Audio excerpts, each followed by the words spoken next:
OK. Je vais faire la lecture d'un texte de Samuel Lee. Je trouve que c'est une belle histoire, vite, bien compris de ce qui arrive en France par rapport aux immigrants, puis que Le Pen prenne le pouvoir en France, c'est une belle catastrophe. Tu sais comment dire, même la tentation, et même que ça risque que ça soit ça, c'est, en tout cas, c'est déplorable quand les Français, la France aura adopté une situation aussi déplorable, on aura raison d'avoir peur. Un texte de Boukhar Diouf, collaboration spéciale. Le Pen doit capoter ben raide, le titre. Ici, on voit une photo où on voit Marine Le Pen, chef du Rassemblement national, et Jordan Bardella, le président du même parti, lors d'un événement de campagne pour les élections européennes à Paris le 2 juin dernier. Stéphane de Sacountin, archive agence France Presse. Boukhar Diouf, collaboration spéciale. Si j'évoque Le Pen dans mon titre, c'est que c'est le père de l'autre qui savoure son succès électoral. C'était donc mon seul clin d'œil à la fête des pères, car mon sujet est autre. Avant de vous parler du succès de l'extrême droite qui alarme une certaine France, je vais vous raconter la part de ce passé peu glorieux qui commence à rattraper l'Europe. Il était une fois des nations qui profitèrent de leur supériorité scientifique et technologique pour aller voir ailleurs sur la planète si l'herbe était plus verte. Traversant les mers, ils découvrirent alors, autour du globe, de riches contrées habitées par des populations bien différentes d'eux. Possédées par une insatiable gourmandise, elles décidèrent de mettre ces territoires et ces étrangers au service du développement de leurs économies. Pour nos ancêtres qui virent arriver ces bateaux, la suite de la rencontre sera très dramatique. En effet, ces Européens firent de la jeunesse africaine la réserve énergétique de leur économie capitaliste naissant. Ce que les Québécois appellent du bon jus de bras. Lorsque ce commerce des esclaves, qui a duré quelques siècles, a fini par être décrié, un changement de stratégie s'imposait. Aussi, à défaut de les embarquer dans les bateaux et de les amener en Amérique, ces Européens décidèrent, dans ce deuxième acte, de coloniser l'Afrique et de faire travailler ses habitants sur leur terre d'origine. Une façon de perpétuer avec un peu moins de violence le modèle économique basé sur la servitude et qui leur rapportait gros. Au balbutiement de cette deuxième étape d'exploitation, les explorateurs ont précédé les missionnaires qui, eux, ont préparé le terrain aux militaires pour le partage de l'Afrique. Lorsque ces entreprises coloniales ont été décriées à leur tour, arrivera le temps des indépendances qui marquerait la phase néocolonialiste de cette domination. Avant d'accorder l'indépendance à nos pays dans les années 1960, ces Européens avaient réfléchi sur une troisième façon de perpétuer l'exploitation. Dans leur université, ils avaient formé l'élite politique qui allait diriger les nouveaux pays. Des décideurs qui pouvaient ensuite mettre au service de leur intérêt en les télécommandant à partir de Paris ou de Londres. Au début de cette troisième étape, la France a profité de son pouvoir impérialiste pour amener des dizaines de milliers d'Africains sur son sol. Ces invités ont été ensuite installés dans des cités et mis au service de tous les métiers que les Français ne voulaient plus faire. Ces étrangers, on les a aussi incités à vivre comme au Mali, au Sénégal, au Maroc et en Algérie, et à garder leur langue maternelle en prévision de leur retour inévitable dans leur pays d'origine. Pourquoi leur parler d'intégration et d'enracinement quand on veut ultimement les voir repartir de ce pays qui ne devait même pas devenir celui de leurs enfants? Ces premiers immigrants se sont reproduits dans les enclaves où ils étaient confinés. bien que l'extérieur de la culture française ait des valeurs républicaines que leur chantent les politiciens d'aujourd'hui. Ils ont été rejoints par d'autres cohortes de travailleurs, si bien qu'au bout de 2 générations, ils sont devenus incontournables dans l'économie française. Cependant, beaucoup d'entre eux sont restés culturellement dans ces espaces de réclusion géographique et sociale, ces fameuses cités. Si bien que pour beaucoup de jeunes qui perpétuent cette exclusion systématique, l'attachement à la France est très ténu. En effet, il est bien difficile d'adhérer aux valeurs républicaines lorsque la République ne trouve pas en nous une certaine valeur. Pendant que cette population ghettoisée grossissait en hexagone, le néocolonialisme européen drainait les richesses des anciennes colonies. Un rapport très déséquilibré qui a mené à cette crise entre la France et le Mali, le Burkina, le Niger et éventuellement le Sénégal. Si je vous parle de l'Afrique dans ce texte, c'est parce que de sa diaspora est principalement au centre du malaise français qui approche l'extrême droite des portes du pouvoir.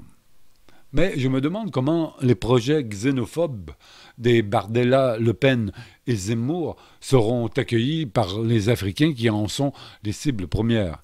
Beaucoup de Français ont adhéré à leurs promesses, bien que simplistes, de fermeture du robinet migratoire et de retour à un nationalisme identitaire. Ce qui est fascinant dans la vision de l'extrême droite, c'est sa capacité à convaincre les gens qu'ils vont, comme par magie, régler des problèmes bien complexes avec des propositions simples et qui titillent les instincts primaires de leurs concitoyens. Oui, il faut dire qu'il y a des problèmes inhérents à l'immigration de masse partout sur la planète. Il faut également reconnaître que la France n'est pas le seul responsable des problèmes que traversent les pays d'Afrique, d'où proviennent beaucoup de ces migrants. Nous avons beaucoup de choses à nous reprocher. Mais il est aussi vrai qu'à cause de la crise environnementale, des écarts de richesse hérités, en grande partie de ces siècles d'exploitation sans vergogne de l'Afrique par l'Europe colonialiste, les causes du problème sont plus compliquées que ne le présente l'extrême droite. Il y a dans les flux migratoires qui réveillent le nationalisme identitaire européen une certaine part attribuable à un retour de balancier que les plus sages voyaient venir à grande vitesse. Je pense au respectable Albert Jacquard, décédé en septembre 2013. Dans le souci des pauvres, Jacquard avait bien prédit que le jour où l'Europe serait envahie par ses voisins les plus pauvres, mais plus prolifiques, n'était pas très loin, et qu'à moins d'un changement radical dans les rapports avec ces anciennes colonies, les affrontements seraient inévitables. Les Occidentaux, dit Jacquard, se sont lancés dans une course effrénée vers toujours plus. Cette course a pour conséquence des inégalités croissantes et des tensions qui ne pourront qu'aboutir à des conflits destructeurs. S'il y a une information à tirer du dernier succès électoral du Rassemblement national, c'est qu'en France, on s'approche dangereusement de ce point de rupture. Une fois au pouvoir, l'extrême droite réalisera rapidement que la France est désormais un pays pluriel. Et cette idéologie de clivage entre ceux qui sont et ne sont pas pure laine par leur origine lointaine, leur religion et la couleur de leur peau ne fonctionnera pas. Savez-vous pourquoi? Parce que les gens ne se laisseront pas faire et sont assez nombreux pour se battre. Pas facile de mettre à genoux pas loin de 9 millions de personnes décidées à faire valoir leurs droits. Les dernières crises explosives des banlieues françaises donnent une bonne idée de ce qui risque fortement de devenir la norme sous un gouvernement Le Pen.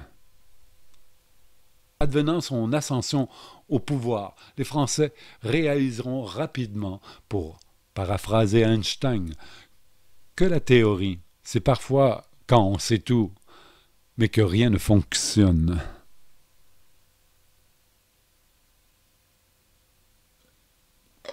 J'adore ce gars. Il réfléchit bien, met nos yeux en face des trous de l'histoire. Et bien sûr, c'est un noir. Je crois que c'est un haïtien. Ah ben non, il est peut-être un Africain, il parle au nom de l'Afrique. Mais il y a des gens brillants là-dedans, pas dans toutes les races. Hein. Et lui, on aime son intelligence joviale. Et son savoir, c'est surtout qu'il peut voir les choses dans un ensemble, souvent. Comme là c'est un cours assez magistral de ce qui se passe dans les tensions migratoires, surtout en France, mais non, non, c'est ça, la France va bientôt peut-être faire élire un projet national. C'est vraiment la mauvaise tendance que, ça prenait pas... j'étais jeune, puis j'avais lu une place, aussitôt que, justement, beaucoup de... Ça va être un signe du temps que de voir tant de popularisme. Tu sais, je vois Macron, qu'est-ce qu'il a fait? Il a dit, OK. Il, il a cassé, là. Il a cassé tout de suite pour dire, dites-vous que vous êtes avec eux, là. C'est cette bande de faux jetons. Le Pen, c'est comme rien qu'elle dirait, hey, tu fais bien mon Poutine. Les autres sont en adoration avec ce qui était la Russie à l'époque, c'est-à-dire une sorte de bande de dénonciateurs continuels. Il n'y a pas trois manières, oui, je n'avais pas 1000 manières de diriger. Tu laisses libre ton peuple ou tu le laisses pas libre. Et dans la grande sagesse de la voix, il dit de la laisser libre. Hein. Sans ça, tu vois que tous les tracas que viennent faire pousser l'idée d'une discipline extrême. T'sais. Bien sûr que si tu es à ton rituel, un homme, sa vie, combien de temps dans une journée? Ça a le temps d'heures, et si tu es capable de le remplir d'un rituel nationaliste, un rituel d'appartenance à ta race, à ton groupe, tu es capable de le convaincre de faire un rituel pendant toute la journée. Ce qui l'attache à... Mettons que c'est une fausseté. Mettons, je dis, fais ta prière, Tom Dooley, matin, midi et soir. Ben, le gars, où sens-tu que tu as une claque sur la gueule? Il fallait... OK. Puis là, t'as fait, mais la claque sur la gueule, tu l'oublies, parce que vu que tu le fais. Tu te rappelles pas que c'est une claque sur la gueule qui t'a forcé à ritualiser ta prière. Je parle de prière, mais c'est pas autre chose. C'est comme une sorte de leitmotiv qui va faire que tu te dis, ah, moi je me lève pour ça dans la vie, mais c'est peut-être pas une bonne raison pourquoi tu te lèves dans la vie. Peut-être que tu devrais rester couché. Tu sais pas, tu sais pas qu'est-ce que l'univers veut de toi. Là. Il veut vraiment, mettons, que tu sois un avocat. C'est ce qu'il veut. L'univers veut que tu sois un avocat. Ben, quand t'en es un, là, j'imagine toute la force, toutes les études que tu as menées, c'est parce que ça t'intéressait pas mal. Moi, ça m'intéressait tellement pas, tu sais, que moi, j'aurais été un bon avocat. Moi, tu sais que j'aurais fermé la gueule à bien des... J'aurais gagné les causes, j'aurais été trop bon, j'aurais défendu des indéfendables, je serais devenu moi-même un bandit, en fin de compte. Tu sais, un homme noir. Même quand on voit un homme noir, tu sais, ta gueule. Je suis très moraliste, moi. Mais, tu sais, c'est normal, qui ne l'est pas? Hey, c'était le texte. Le texte, je continue à...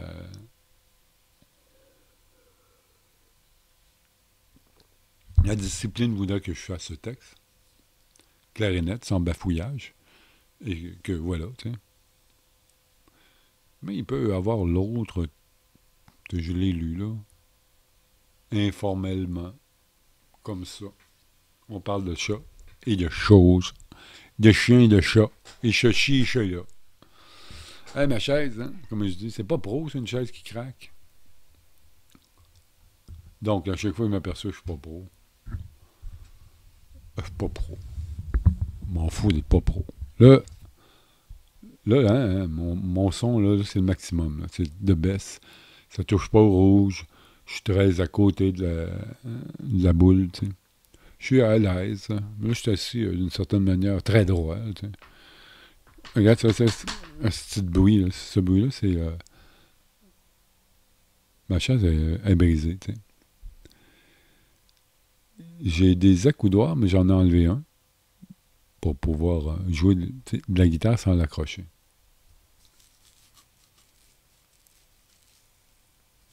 Et lui, il est là, mais il fait du bruit quand je l'accroche. C'est une chaise que, je sais pas, pour payer ça bien cher, là, mettons, 200. Puis ça, c'est défait en morceaux. Eh bien, je suis confortable dessus, mais qu'est-ce que les accoudoirs sont défaits en morceaux en moins de 3. C'est ça, pour acheter des affaires hyper spécialisées. Dans les chaises, c'est dur d'acheter une chaise qui est confortable. C'est peut-être dû dans la Chine. Tu sais. Elle fait pas assez. Elle fait un bruit. Hein. Surtout le confort, je suis très confortable. Ah, ta gueule. Salut.